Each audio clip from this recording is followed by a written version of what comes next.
start the recording. And introductions. I'm Thomas Garrison, and I've been developing websites and applying SEO for about 25 years.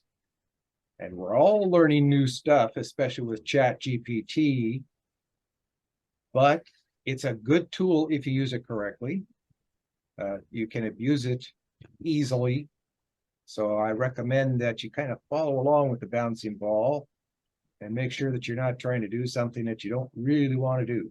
And the one big thing with ChatGPT, don't expect and don't ask it to write all of your content. Let that sink in for a minute while I introduce Arthur Moorhead, who just went dark on us. Oh, there, exactly. And he's the co-host here. So if you need anything, he's been doing this for about 20 years too. If you need anything in WordPress, he's the guy to go to. He knows WordPress inside and out.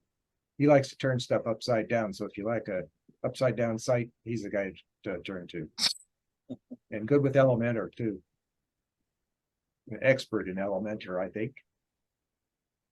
So I want to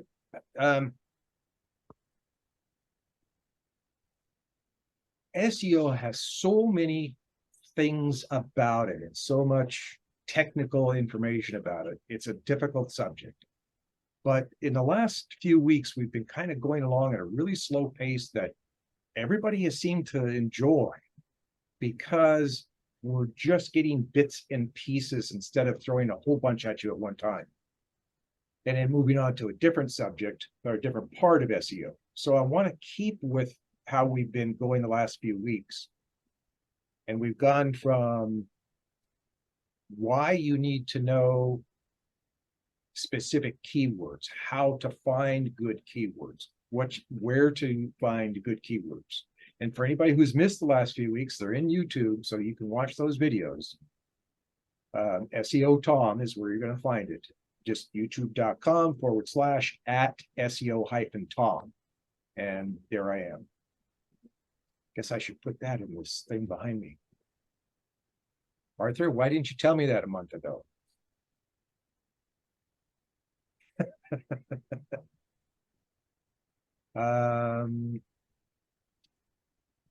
Looks like Arthur's saying you can't mute anybody, but I see it's available for me. Should I check and see if you're actually a co-host? I did make you a co-host before, but I guess I'm trying it again. There we go. Okay, so the keywords are really important. SEO really boils down to this: the content on your page.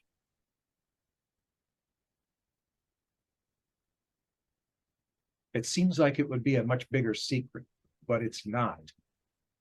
SEO is all about the content on the page. Then you take that a step further, and it's what is this page about, because you need to write your content for one of 3 different parts of the buyer's journey. So it's a matter of knowing what is the buyer's journey. If you haven't heard that, there's the awareness stage. That's where, hey, I saw something or something reminded me that I need something. So I'm going to go get information. I'm going to look up information. I'm going to try to get information on whatever this is. So that's the awareness or information stage. They do not want to get specific information on a product. They do not want to be sold. So if you combine those things in one page, chances are you're going to drive the traffic away. So don't do that. So we went through understanding the awareness and the trying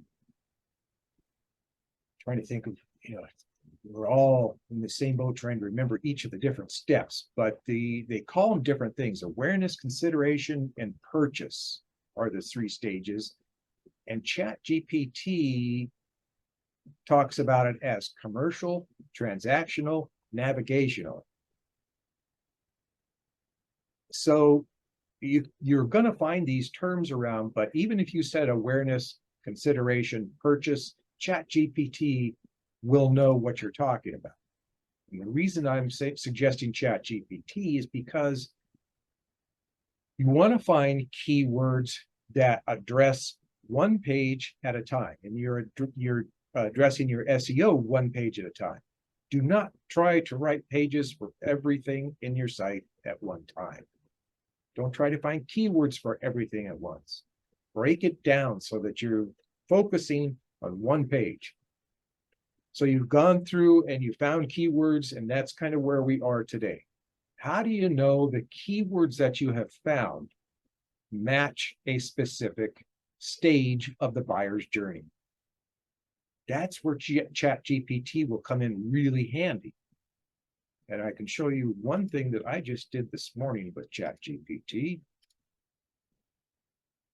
And that's, I asked it a question about, can I get a list of keywords for the buyer's intentions?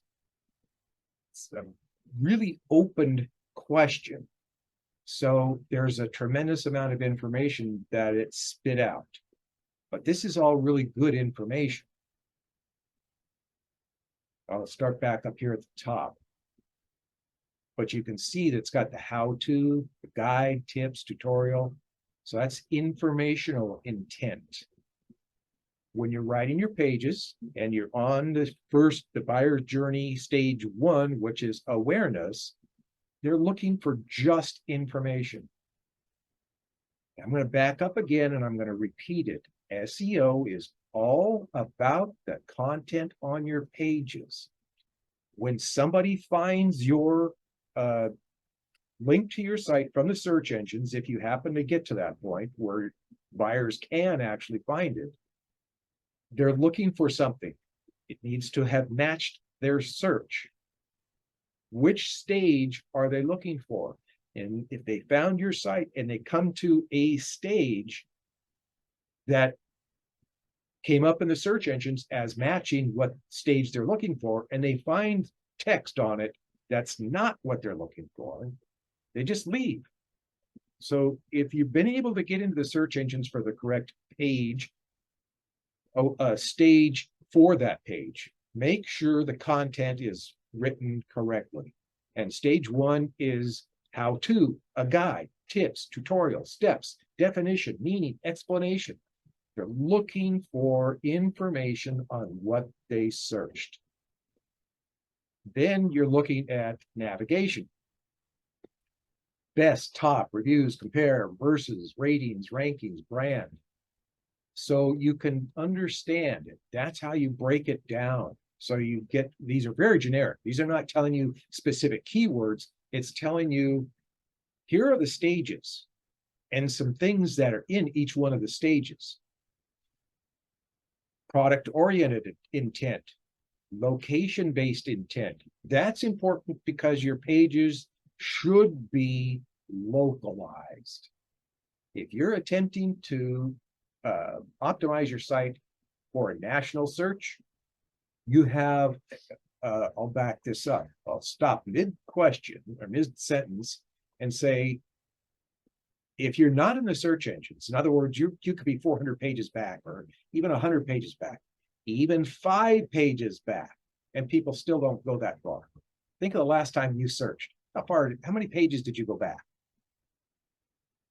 1, 2, 3? Anybody on 3?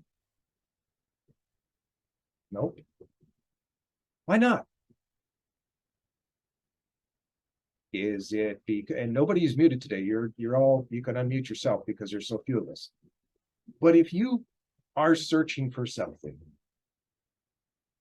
what's your reason for not going past page 2?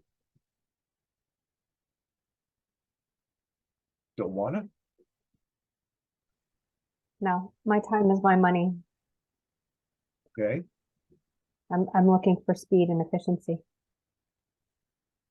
The unfortunate thing is that, well, because of the business that I'm in, if I'm searching for something, there are some times when I go, I don't care about the first page. I'm looking for something that's in that same realm, but it might not be the first page. In fact, it might not be the second or third page. I'm one of few people who will go back 4 or 5 pages. And years ago, when I was searching for something very specific and Google provided several hundred pages, they don't anymore, I would go back 400 pages. I don't search each one. I just click, go to the next one, read down the list, the next one. But it can take a while doing that. Point being, don't be afraid to go back a couple of pages. You might find what you're looking for on a couple of pages, and you don't have to look into each of them. Click on 2 or 3 of them that are in the first 10, maybe the next. But the point is, even if you've gotten yourself into page 3 or 4, just like people have said, people aren't going to click on page 3 or 4 to find your site. So make sure that you work on localized. Even if you are selling national, you have to start small. You've got to start someplace. The traffic to your pages gives you authority. So Google looks at that. Okay, people are coming. They're coming to the pages that match their search, and they're staying for 2 or 3 minutes to read that. That kind of stuff gets you pushed into the first page. So writing those pages makes the most sense without having to try to fight national. So near me, nearby, local, and you can specify the location. If you live in Pennsylvania, so then it's this product Pennsylvania, or this product New York, or this product Houston, which is much more specific than just the state. Don't try to cover the state either. Pick a territory that's maybe no more than 60, 100 miles at the outside of where you live. And then start letting it grow. It'll do it on its own, but you need to start someplace. Brand, if you've got a specific brand, you can put that kind of information in there. But if you're a few pages back, you're probably not looking to try to brand. Brand comes from recognition from people having seen that over and over. It doesn't mean that you put it in your pages. Here's the name of this company. Here's the name of the company again. And here's the name. Once at the top of the page is fine. They know where to find it. You want information. That's what the people come for. They didn't come there to see you blast your business name at them. And here's a big one, number 8, how to solve a problem. That's huge. Very huge. That's what most people, when they search, are trying to do. What is the problem? How to solve that problem? Solutions for that problem. Fixes, cure the problem. All those things. Cure is good for some kind of medical thing, or even if it's just a bruise, you're trying to cure a bruise. There's all kinds of things that you can do. So you have to look through this list. And again, if you didn't write it down, here's exactly what I searched. Can I get a list of keywords for buyer's intentions? And that'll help you go get this list that I just pulled up. If you've all got that, I'll keep going down. We were at 8, 9, long-term intent, product service for the future, investment, trends, growth. I'd say that that's on a secondary keyword term list, because your primary are matching what the person searched. The long tail, which is a long-term intent, you can have that mixed in to your content. But don't try to push that as your primary keyword term. Then you have the research intent and social proof intent. You're going to understand this list when you go over it a few times, then go, oh, okay, I get it. Once you have that, then you're trying to say, all right, now I want to search for something specific. I want ChatGPT to find me the keyword list. Now you can use that keyword list in ChatGPT. You can say keywords for, give it a specific, give it something, but don't make it too long because you're trying to be fairly specific.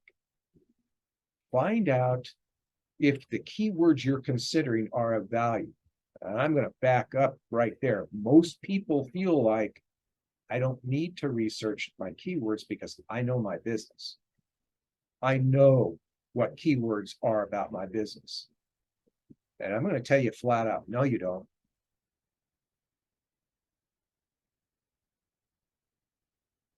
Deb, do you understand why?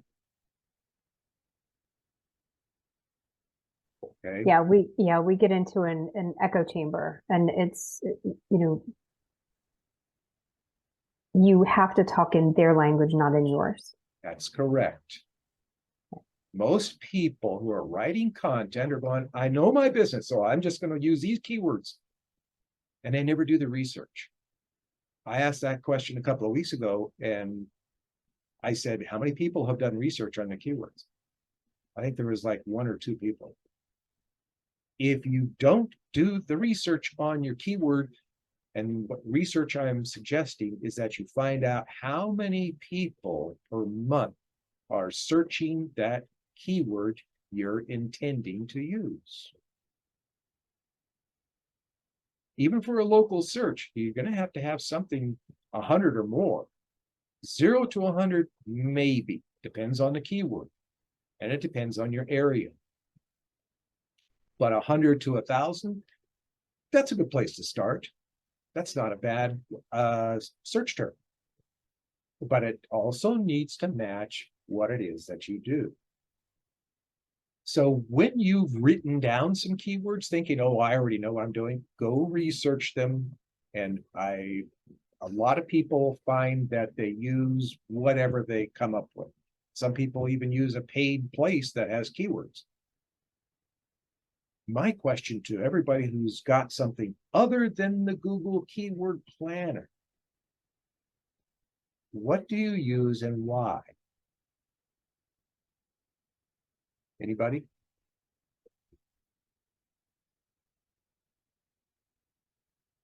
No? You don't use anything. Do any of you research your keywords? Uh-oh. Google Keyword Planner. Robert, what's that? Google Keyword Planner. I say the Google Keyword Planner, and I have no love for Google whatsoever. But if I want to know who's searching stuff in Google, I'm going to use the Google Keyword Planner because whoever is searching something, those searches are embedded in Google's Keyword Planner. Now, why would I go to Joe Schmuck that I'm paying $30 a month to find keywords when it's Google that has the keywords searched? It's not a love for Google. It's a matter of that's the search engine that everybody has on the top of their mind and the tip of their tongue. It's where everybody goes. Well, that's where you need to search. Robert, go ahead. I was wondering what you thought about the Bing keyword thing, because they often seem to have better alternatives or other possible keywords than Google has. I'm trying to find nice words about Bing. And no, I actually, it was only a couple of years ago, I went from no love for Google, but thought, okay, I'm going to try Bing for a while. I got so frustrated and so angry with them over the stuff that they pulled on me. Okay, I'm done. Now, the other thing about Bing, let's just say that you like Bing. What is their volume, their search volume? Thank you, Donald. Did you see that, Robert? Mm-hmm. Their search volume is terrible. Yeah, in comparison to Google, that's right. So I think DuckDuckGo is a good search engine. Who uses it? Anybody in this group ever use DuckDuckGo? 2 people, 3 people. Wow, look at that. Deb is actually in the know. But that's 3 more people that I have heard use it in the last several months. It's not a bad search engine. Okay. So you've got keywords. And I didn't see a bunch of hands go up when I said who researches their keyword terms. If you don't, how do you know how many people are searching that keyword term? Who of the people who don't search their keyword terms, how do you know if the term you are using is one that a lot of people are also using to search what they need? It's a, what, how do I put that? When you're thirsty, you drink. I prefer water. Other people prefer something else, maybe coffee, maybe tea. But when you decide that you want something to drink, you do that. So researching keywords should be just as obvious, just as much a habit. You thought of a keyword, now you need to go research it. It's just, they go hand in hand. You have to know if anybody's searching that keyword or don't use it. Because if you get into Google and you're going, yeah, but I know this keyword is really a good word for whatever my business is on this page. And all of a sudden you go in there and 0 to 10, and there are those results in Google. And if you get that 0 to 10 for your best keyword, you got a problem. Now go get the whole list and do one keyword at a time to find out what those keywords, and you might find that there are none of them worth a darn. So write down your keywords, search in the Google Keyword Planner. It's not going to cost you anything. So that all brings you back now to ChatGPT. How are you going to find some keywords in ChatGPT? Robert, go ahead. Let's go ask, what if you have the flip side? You have a good keyword, there's a lot of search volume, but then the ability to rank for it is so high that you just really can't get anywhere. The ability to write for that keyword? To rank for it. Oh, rank. True. Competition always poses a problem, but there's another thing going on, and I don't want you guys to get in the wrong foot. If anybody uses ChatGPT, make sure that when you are using it, you don't, and I said this before in the meeting today, don't use it to write all of your content. You can have it write content with your keywords, but don't use everything that it's got. If you copy verbatim, it's not plagiarism, but it's obvious that was written by AI. It needs to be in your words. Take that as a starting point and write maybe a lot of what ChatGPT spit out, but don't just copy and paste what it spit out. You're going to get in trouble. Google uses AI also. They have their own AI. They use it in their bots. They use it in everything that they're doing. They're checking to find out if somebody's using AI to write all their content, and they'll figure it out. And if you go from page 1 because, oh yeah, Google said that this is great, and then Google realized, nope, that's AI content, it just flittered away into oblivion. Don't give yourself that, don't put yourself in that situation. So if the competition is high, look at other parts. If your competitors are on page 1 and you're on page 2, then it's time to not necessarily look at the content and the keyword terms, but to look more at the density. Look at the prominence. Density. Does everybody know what density means? Okay, density is what is the percentage of keyword terms compared to the total amount of content. If you got it to 2.8 on your big keywords, that's good enough. Don't try to hit 3. Just get it high enough that it's got a high density. So there are ways to figure that out. We won't go into that right now, but you want to at no higher than a 3% density. Now, prominence. This is a tricky one. How close to the beginning of a sentence is your keyword term? That's prominence. If it's at the end, you're telling the search engine that it's not a very important keyword term. If it's at the beginning of the sentence, you're saying that's a very important keyword term.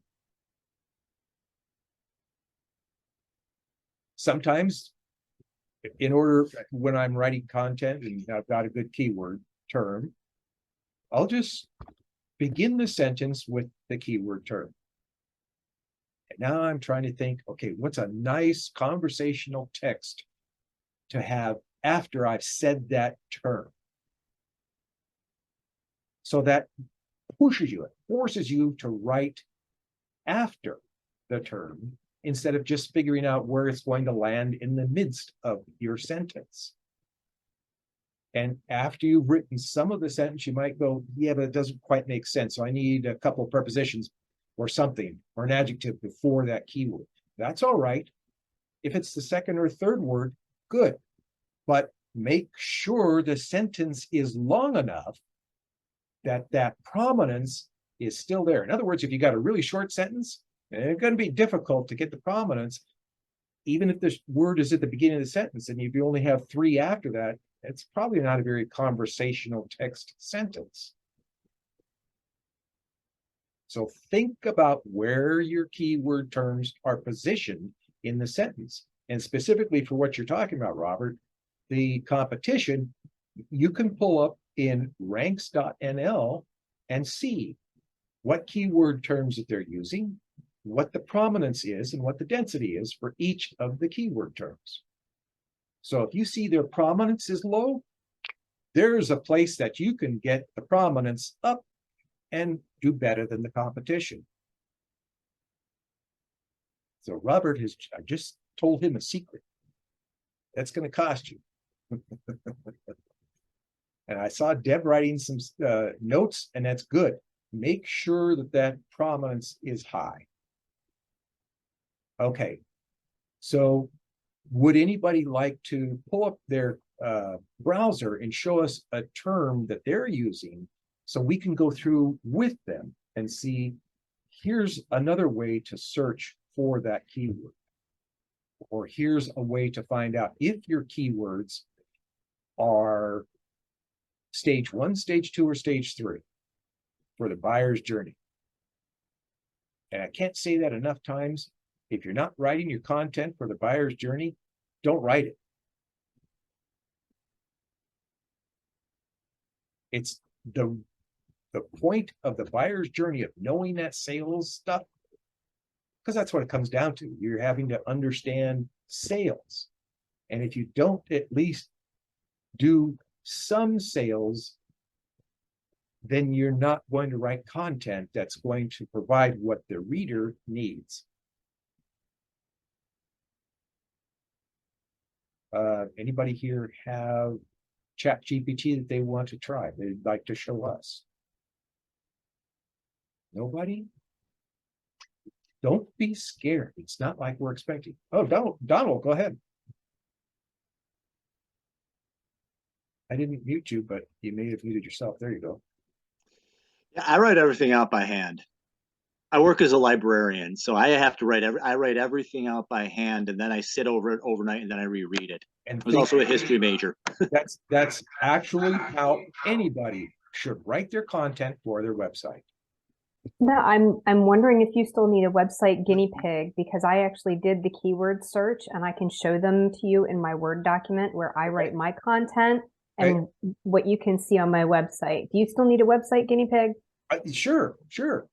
I'm always looking for guinea pigs because it's better. It's people get it in their face and they're seeing it. Oh, this is what I did. Oh, and I can do, it's, if I show you, it's okay, but I don't know how to do that.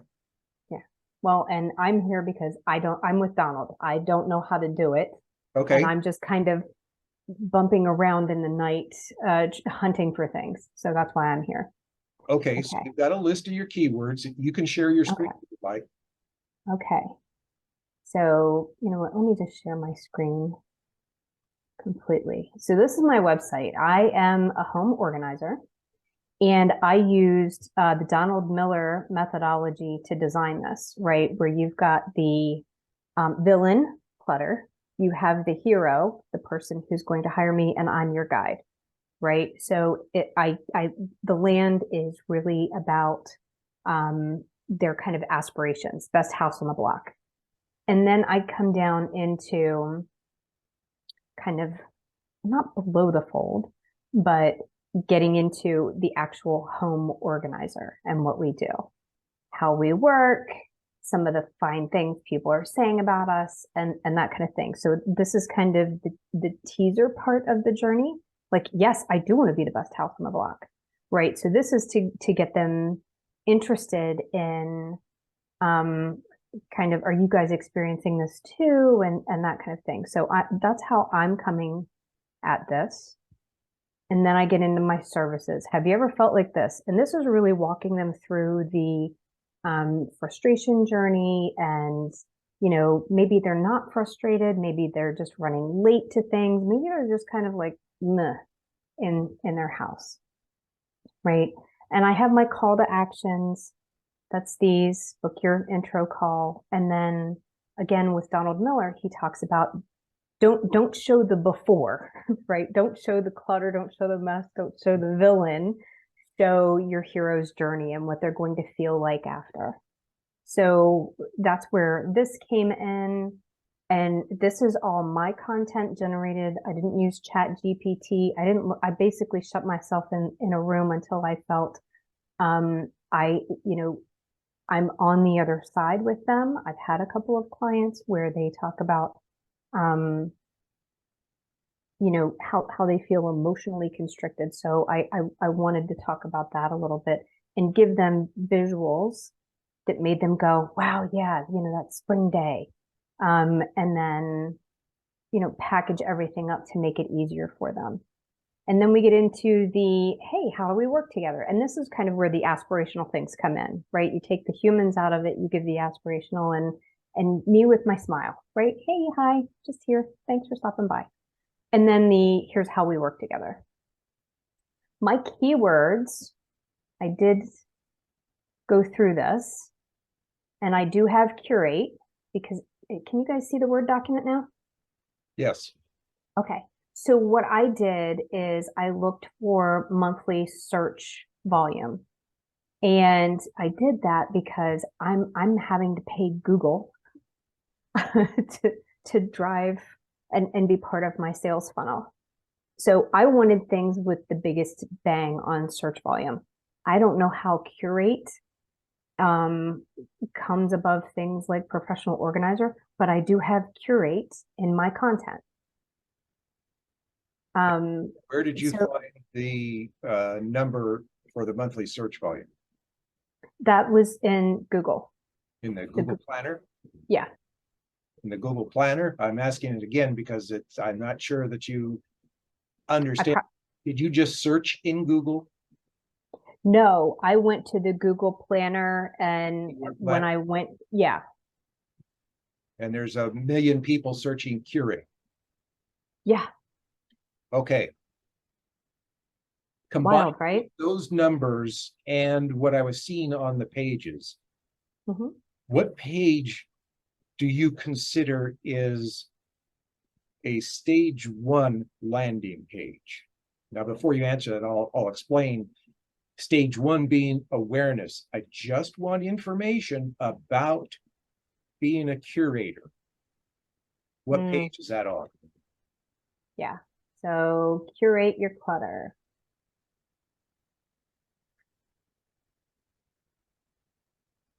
It's on my landing page. Is this page only about what a curator does? No. No, this isn't about a curator at all. So if you're using the word curator, and you do not have information about what a curator is, Mhm. where is your page as far in relationship to the ultimate top 10 on that particular keyword? I only have it once. Pardon? Wait, You have it in the page just once? no, hang on a minute.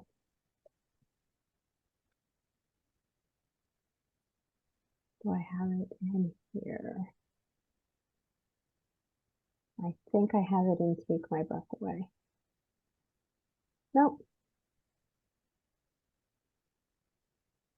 Yeah, Okay, it's only in one spot. we can cut to the chase a little bit better here. Yeah. Your site is about, the whole site is about, Yeah, home organizing. okay. Yep. I'm playing stupid. What does that have to do with a curator? Nothing. But that curate is one of the things we do. We curate the things you have. So this bookshelf here might have had 7 different frames on it. We curated it down to the 3 that went best in this space. Is the word curate used in a page? It's only on the main one. That's a derivative of curate. It's curating. It is. So now go back to your keyword list. Yep. Curate. The word Great. curate, does it exist in your page? No. So you've used that curating that has nothing to do with curate. Does that make sense? Yep. In other words, It's not smart enough to know that's a conjugated verb. you're doing what 99% of people do. Okay. Here's a good keyword. I'm going to throw that into my site. I'm going to throw that into my content because that's kind of what I do. There's too much assuming done Got it. when most people write their content. Yep. Cannot assume. Okay. Maury, go ahead. Deb, can I ask you a question? Of course.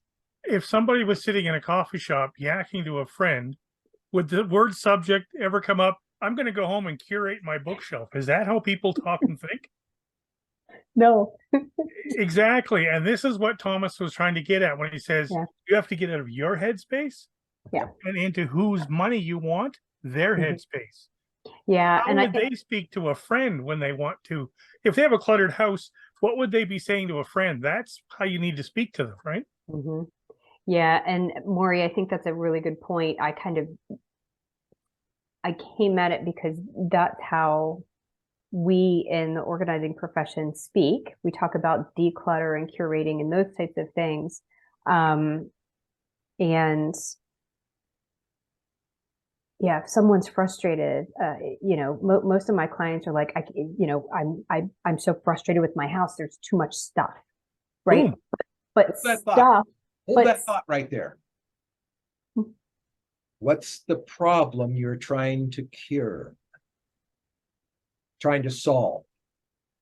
The angst around too much stuff. Wait a minute, you already just said it in where I stopped you. You were talking about the Stuff. clutter, Hmm. the mess, the clutter. That's the problem. Yeah. Where on your pages do you talk about how much mess or the big clutter, or that's what they're trying to fix? Yeah. Yeah. So and somebody's I'm trying to be polite about it. you're gonna have to be very much to the point when you're writing content, because if you're talking about we're here to fix your problem, Hmm. that I just took everything out of your head. Yeah. And got to the root. We're here to fix your problem. Hmm. We fix your problem. What is the problem? And if you don't have a page that tells me what the problem is, I can't relate. Yeah. I'm looking here and these are solution words. Yes. Yeah. There's not a single problem word in here. No. If I can speak again, Deb, what you're doing is what I call the curse of knowledge. And the worst people on the planet for are IT people. but we all do it. I'm a reformed tech executive. We fall into our own proprietary language of what we We know do. best, and we assume everybody else understands us, and they don't. Yeah. I do it all the time. And I have to stop myself and go, I watch people, and when I see that deer headlight look, okay, I'm talking over their head. I got to dumb it down. And we all do it. So don't feel like you're alone. Everybody does it. But that's the lesson. We have to get out of our headspace and into their headspace. How do they talk and think? Okay. And I'm going to take that a little bit further. I'm going to say Robert is a developer and Arthur is too. Hmm. I know for a fact that Arthur is frustrated most of the time when it comes to writing content for himself. He's trying to get out of his own head. And I guarantee you that Robert, even though I haven't asked him, is in the same situation. When I go to write content for my page, I try to get out of my head, and then I write it, and then I can go back a few days later and go, no, got to rewrite that. Robert, go ahead. Yeah, I was going to say in our webheads group, it seems like those of us that are developers just get eviscerated by the marketers in the group. Yeah, they're all connecting and we're kind of, Yeah, I would say marketers would probably not be as assuming as those in any tech business, because we do a lot of assuming. And you have to stop yourself and say, here's what most people do when they're writing content. Well, people know what my site's all about. They see the pictures. Google does not look at your pictures. They don't give 2 cents about the pictures on your page. They care about the alt tag. That isn't the picture. So the bots are what Google is. Bots don't look at your website. They look at the code of the website and the text on the page and the headings, because that's what they're trained to do. And if while they're doing all that, they understand clearly that this page is all about blah, blah, blah. And it's one thing about it. It's not stage 1, 2, and 3 put together. It's stage whichever, just that one stage.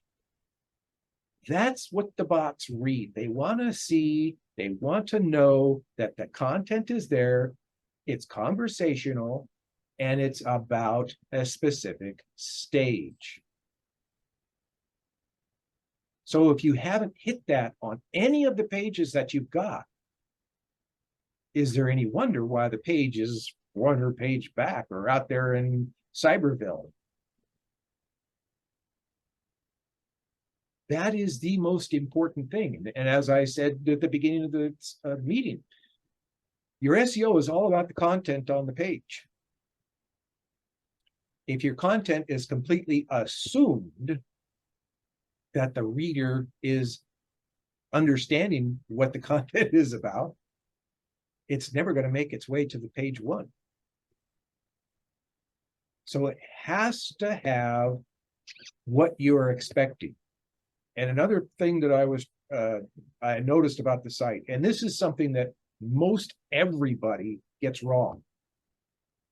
What page do you think that people come to from the search engines when they find that you have actually attained a position in the search engine? In other words, if you're in that top 10, Deb, I want you to think about the last time that you searched anything in Google.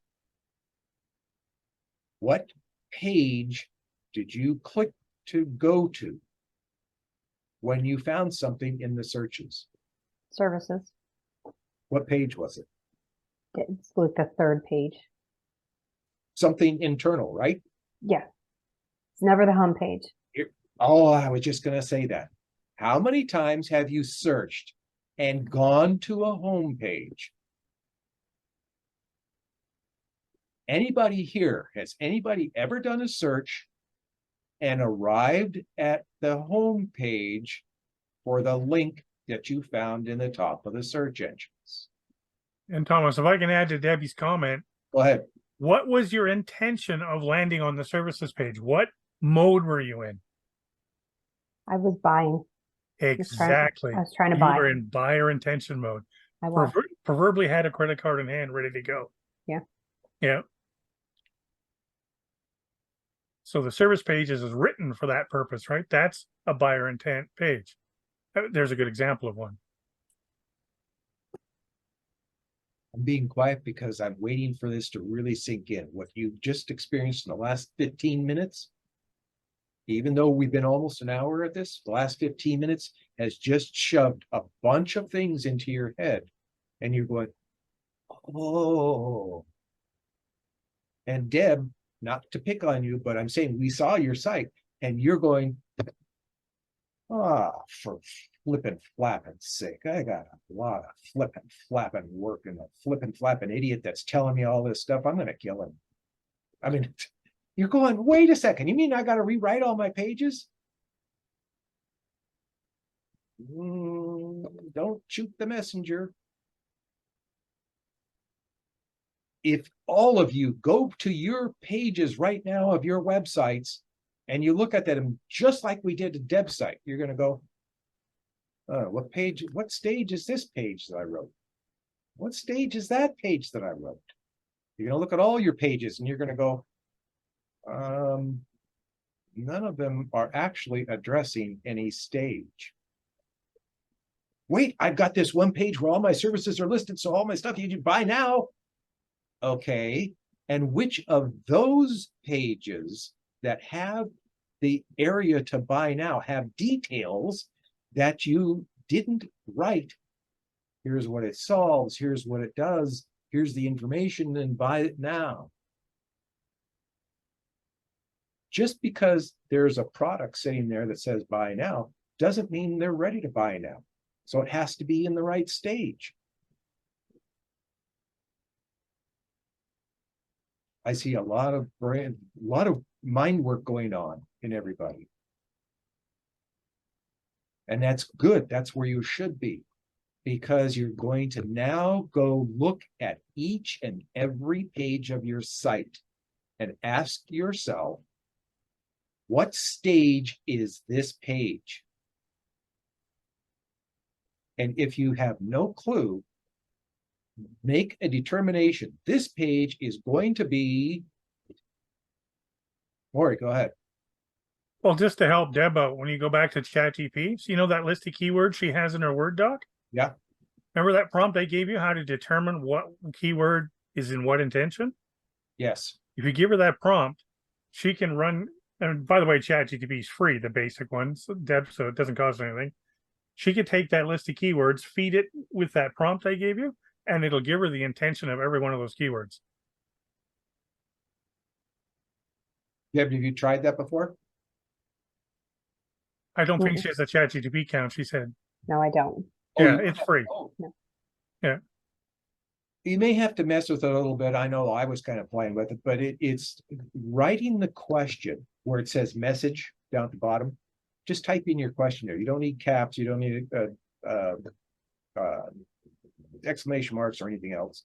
Just type in the question or lowercase if you want to. What is the intention of the following keywords? What is the buyer's intention for the following keywords? And then you can add your list.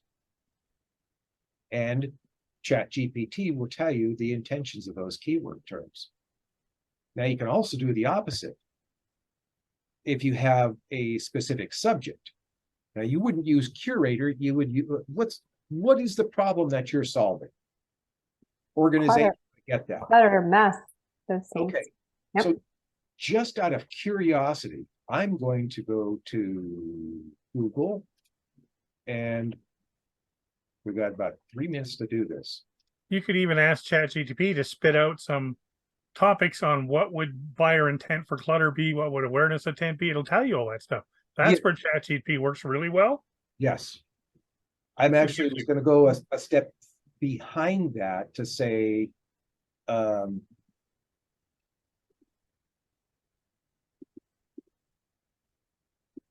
can I organize my home? Or maybe just room. If I can get my fingers on my keys. How can I organize my room? All right. Now, folks, I want you all to watch as I go through this, because right now you've seen the term that I searched. What's the keyword that's in there? Organize. I don't know if this is good, bad, or indifferent. I'm just chose it. I'm seeing 186 million results, so it's probably not too bad. But if you see this, people also ask, write that stuff down, because that's another question that somebody's asking Google. Now, before we see the search results, I'm going to show you this. These are related keyword terms. Depending on the keyword that you had in the term that you searched, you could have anywhere from 3 to 10 or 20, 15. But this one has 8. So you've got 8 other questions that are related to this search. Cute ways to organize your room. That might be a good one for you. How do you organize your room essay using something? Organize my room app. Maybe if you had an app, that'd be good for you. Things to buy to organize your room. That's not bad. How to organize my bedroom furniture. Okay, organize room layout. When you look at that stuff, those, for whatever that you're searching that's dealing directly with your page and or website, write that stuff down, because that's also stuff that you need to use in your content.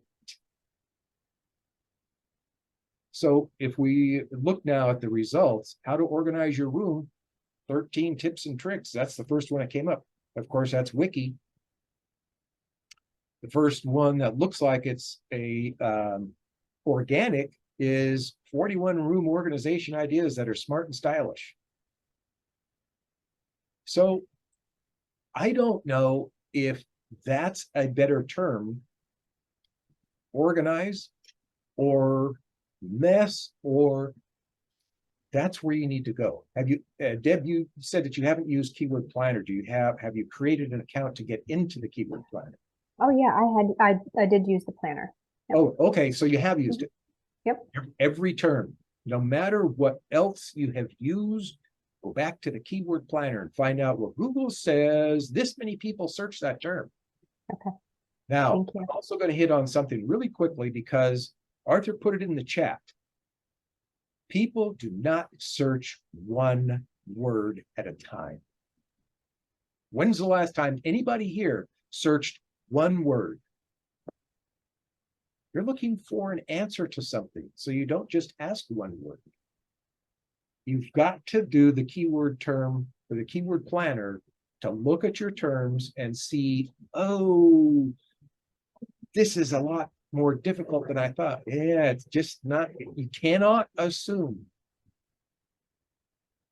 You know what happens when you assume. And that's exactly what happens to your website. So make sure that you are using terms that are searched a lot. ChatGPT, Michelle, is what we were talking about. You typed it in exactly correct. If you type that into Google, you'll find it. Go there, create an account. Don't be surprised if it takes you a couple of weeks before it says, okay, now you can create an account. It took me 2 months. I just never got the right timing down to be able to get approved. And Ernest, yes, thank you. You're welcome. The keyword terms, there's a lot more stuff about any of the terms that you research and all the things, but the main thing that you're looking for is the first column, which shows you related terms. The second column tells you how many people search that term. The other stuff is important, but for right now, just concentrate on those first 2 columns, because you want to know who's searching, how many people are searching, and if it's a good term. And if you find a term that is far better than what you put in as the, let me research this term, and it said 0 to 100, you look down the list and, oh, 1,000 to 10,000. Which one would you use? And that's what you want to do. But do not search just single words. You're searching not really long tailed, but you want to search a term, not just a single word. Nobody searches a single word. It sounds funny that we search thousands of words, but millions of words. But they use either a sentence, which a lot of mobile device users will use those full sentence. How do I lift my shirt up over my head so I don't mess my hair up? Oh my God, really? You have to put the whole thing? Getting dressed, not messing up your hair. Something along those lines. You break it down in the search engine, but writing the content, you don't break it down. And I think that you guys have got a lot to go on right now, but come back because we're going to continue to go from where we were. Each week, we're taking this a little bit more at a pace that is easier for people to get. So bring your notes. You should be able to pick up where we left off. And there you go. Thanks, folks. Thank you for coming. Beach time. Hope you all Thanks. enjoyed that. Bye. Thanks, Deb. My pleasure. Thank you. You're welcome. I'll see you Thank next week. you. Next week, right, Donald? Okay.